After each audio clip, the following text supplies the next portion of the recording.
They want to tell you and me and everyone else what we should find funny, what we should read, what we should say, what we should think, how we should act.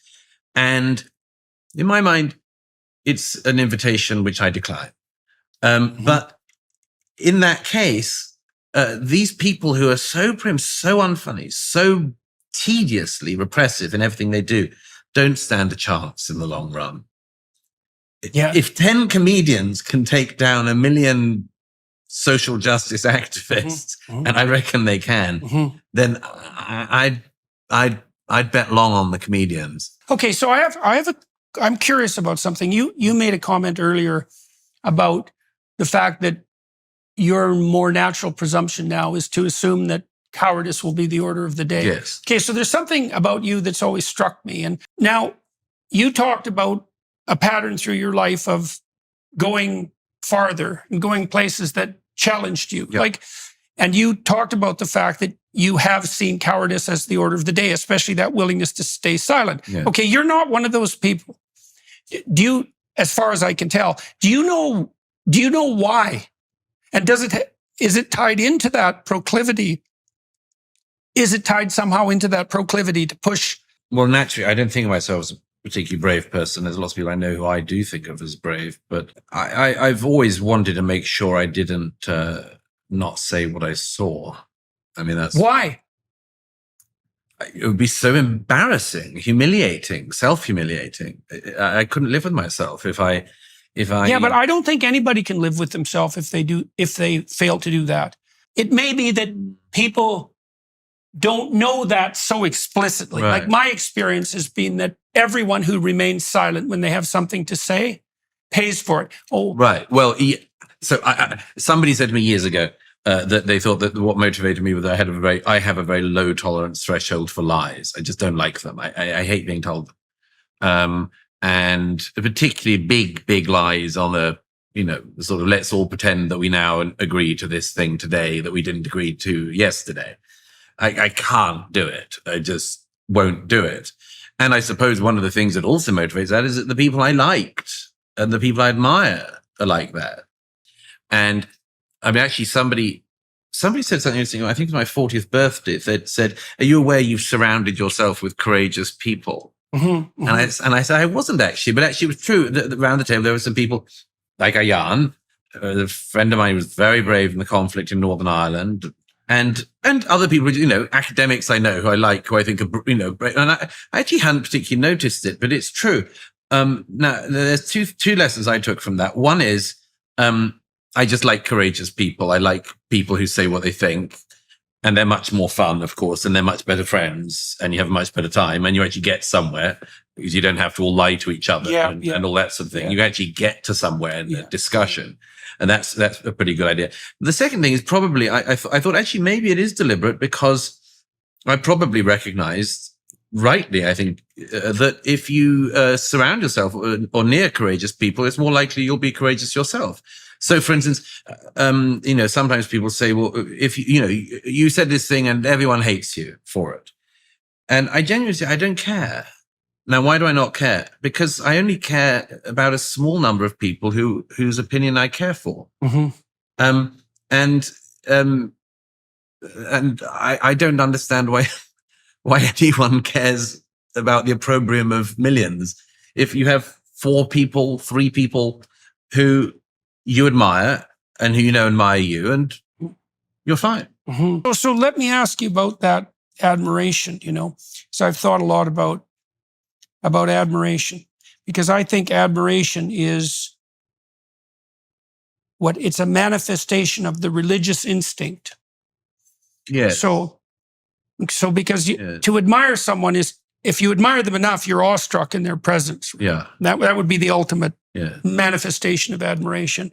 And awe is a primary religious experience, right? It's the experience of seeing something that's beyond you in a manner that's compelling, right? Yeah. And you said you admire people who tell the truth. Yes. And so what I'm curious about, if I said to you, is there any difference between that and the religious proclamation, let's say, that the truth will set you free, right? That's part of the doctrine of the word, right? And I mean, you and I have had discussions and more and more of them with people like Jonathan Pageau about what a moral system has to be grounded in, right?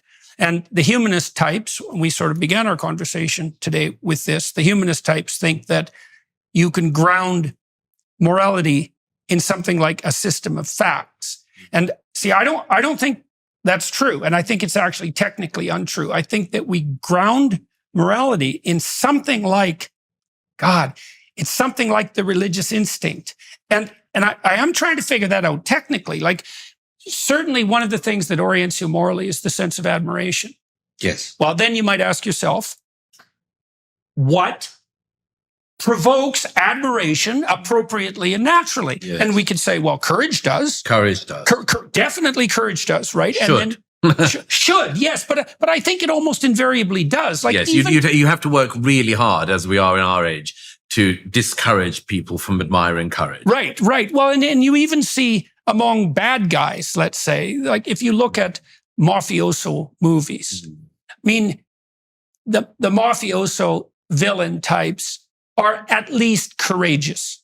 Yes. Right? Yes. So and they have their own system of ethics. And they have their very that's right. strict system. Yes. And so even though you might not say that that's the most profound set of orienting guidelines because it's criminal in its orientation, it's not nothing. And there is a certain amount of courage. And you could also point out, and this is sort of, what would you say, a comment on the necessity of integrating the shadow, is that someone who's forthright enough to be a mafioso at least isn't terrified into dependent neuroticism. Yes. Right. Yeah. So there's a hierarchy of virtue, and the forthright bad guy isn't the lowest entity. That's right. So there are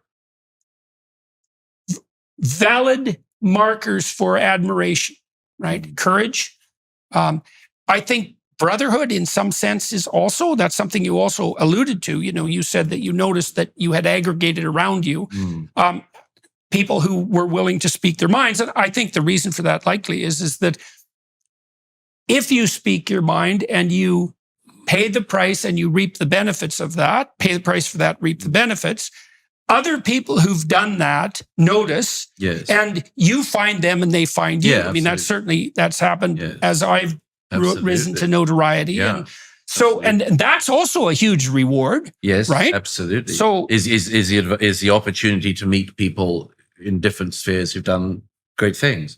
And that's an enormous benefit of the life I live, and I'm sure the life you live is incalculable, a gift of meeting people who've done extraordinary things.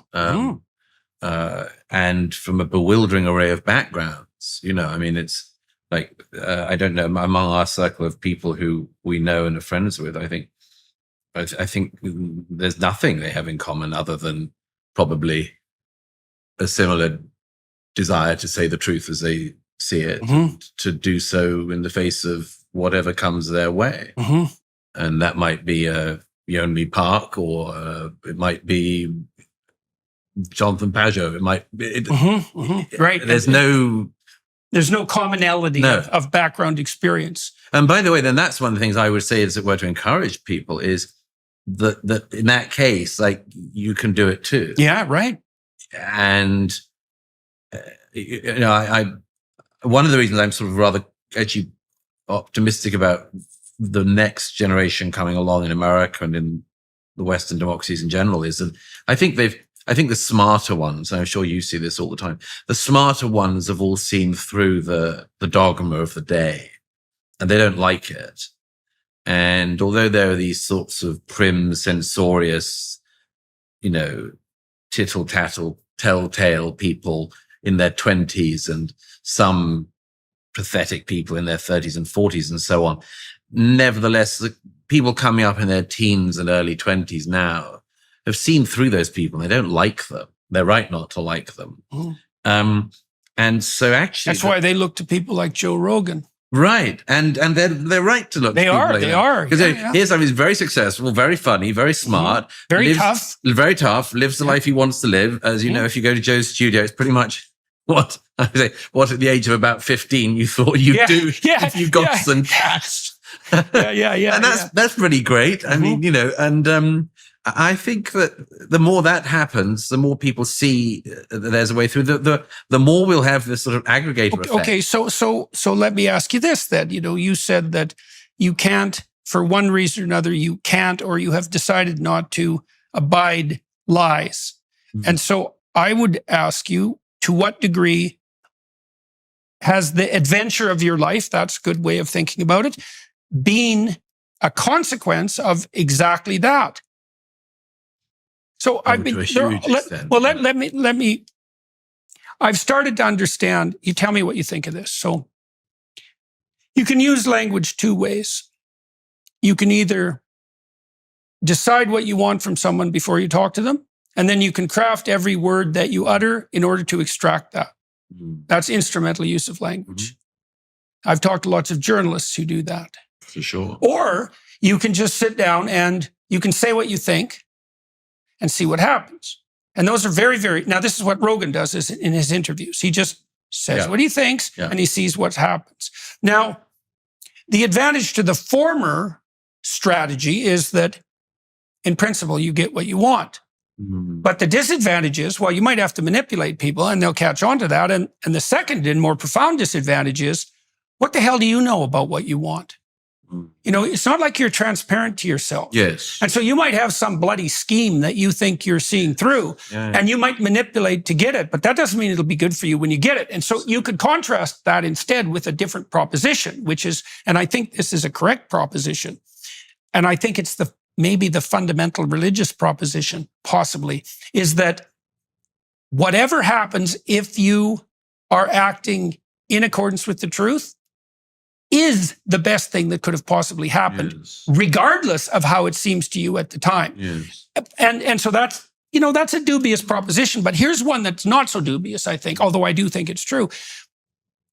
If you have to let go of the consequences of your words because you're just going to let the cards fall wherever they're going to fall, you get to have an adventure because you don't know what the hell's going to happen. Absolutely. Yeah. Okay, so you think absolutely. Okay, so absolutely. Okay, so why do you think that? Of course, it's the most exciting thing because you'll actually be off on an adventure, which is predicated on an idea which I believe to be true, which is that the point of truth is not just it's not a game. It's to get you somewhere. I mean, it's like the search for meaning. You either devolve, I think I said this with you and Jonathan before, but you either devolve into the sort of idea that we're meaning-seeking creatures, but there's no meaning, or you say we're meaning-seeking creatures, and there's a reason for that.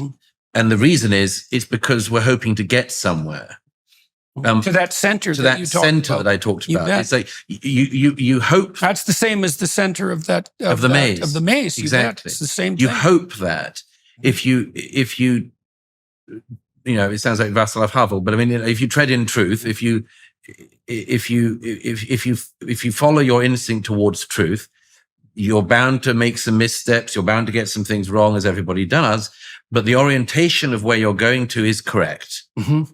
It is correct. And at the end of it, whatever it was you were meant to be in your life is more likely to be what you'll be than if you set off in error and deliberately suppressed what you believed and what you wanted to do in your life. So here's a corollary to that also, I would say, is that if you say what you think, then it's you saying and you thinking. And that means that whatever happens is your life.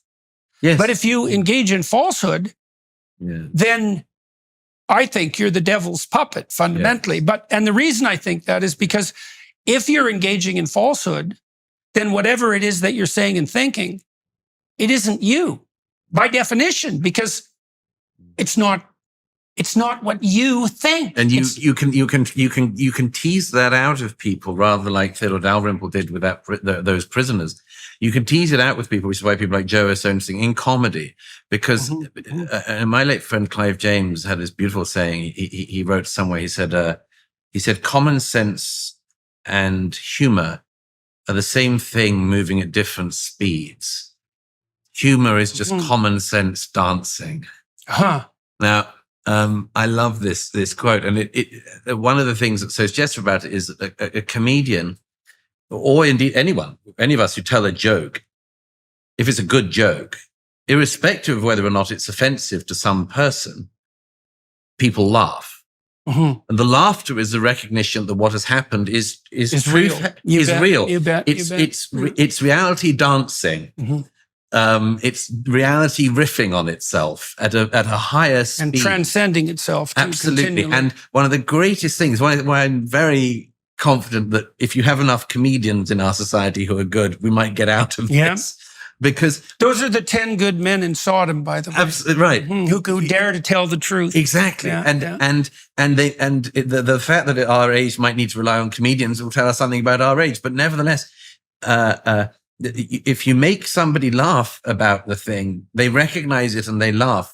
Quite often, there's a type of person who will then pull back because they've basically admitted that they also recognize this thing to be true, because otherwise they wouldn't have found it funny. They wouldn't have been able to laugh about it, because laughter wouldn't be the response. The response would be disgust. It's interesting and quite often they laugh and then they have to feign disgust. Well, it's interesting too there, and this points to something like an instinct for the truth, because one of the things I was really struck by when I had little kids was how early their sense of humor developed. It's ridiculously early. Like it's there at 9 months for sure. If you can coax it out of them. But certainly by the time kids are 2, they're doing ridiculously clowny things all the time. And it struck me because it's pre-linguistic even. It's so deep, that sense of humor. And I do think it's part of the orientation towards truth. It's the playful orientation towards truth. Well, that's why I quoted Martin Amis earlier, but I mean, he famously said once that the reason you should be suspicious of people with no sense of humor isn't just that they don't know what's funny, but they don't know what's serious either. And that is... Yeah, well, the funniest comedians are the ones that can take the most serious thing and make it funny. Oh, yeah, absolutely. And which is why... who dare to do that. Absolutely. The Monty Python troupe was great at that. Yeah, and I mean, that's why everything, that's why it's also dangerous to be a comedian in this stage, because everyone can take it out of context. With Roseanne Barr the other day, and pretend that you're doing something you weren't. But if in a good faith environment, yes, these are the people who can point to things we all know to be true. We get to laugh at them and with them. And this reveals something very important in our era, it seems to me, which is the people that you and I spend a certain amount of our lives railing against. And we should get on to some positives, but the railing against is in part because they are censorious bullies. They want to tell you and me and everyone else what we should find funny, what we should read, what we should say, what we should think, how we should act. And in my mind, it's an invitation which I decline. But in that case, these people who are so prim, so unfunny, so tediously repressive in everything they do, don't stand a chance in the long run. If 10 comedians can take down 1 million social justice activists, and I reckon they can, then I'd bet long on the comedians.